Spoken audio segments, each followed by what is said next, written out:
Zdravím, tady Parksy a vítám vás u dalšího videa, tentokrát je to tutoriál na Team Fortress 2 a tentokrát se zaměříme, jak mít všechny achievementy.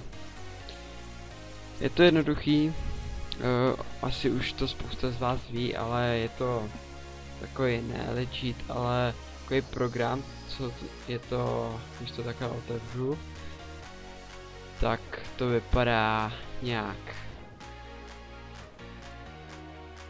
takhle. A vlastně tento program slouží vlastně ke Steamu, ke všem Steam hrám, abyste dostali všechny achievementy. Nejde to u všech, třeba u Spiral Kings, to je tak jedna hra, akorát že má tady ty achievementy zablokované, že si prostě nemůžete tyto achievementy odemknout jen tak tady tím programem. Toto třeba Team Fortress, to jde a hned vám to ukážu jak.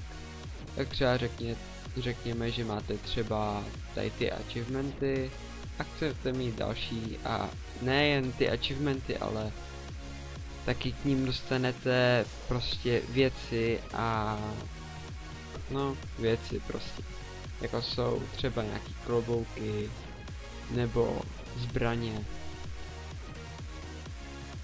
Tak jak to teda funguje? Tak, já to také odškrtnu, mám store a teď dám tady to. To je, že nám to odemkne všechny achievementy naráz.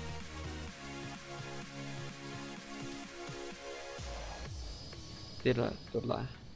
Tak,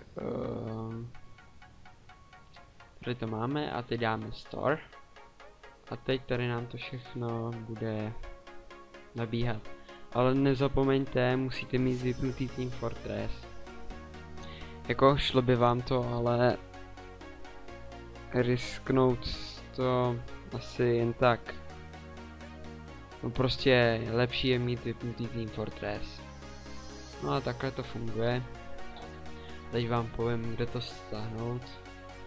Budete to mít v popisu videa. Je to tohle teda, je to na gib.me.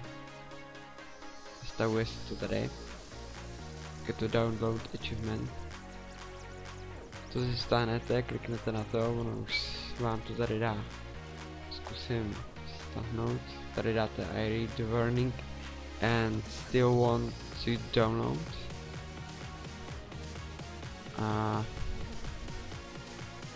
tady se vám to stáhlo do WinRARu, ale musíte to nejdřív extrahovat.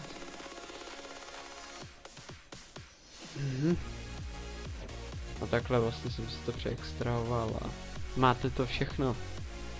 Tak já se s váma loučím a u dalšího videa se mějte, takže čau.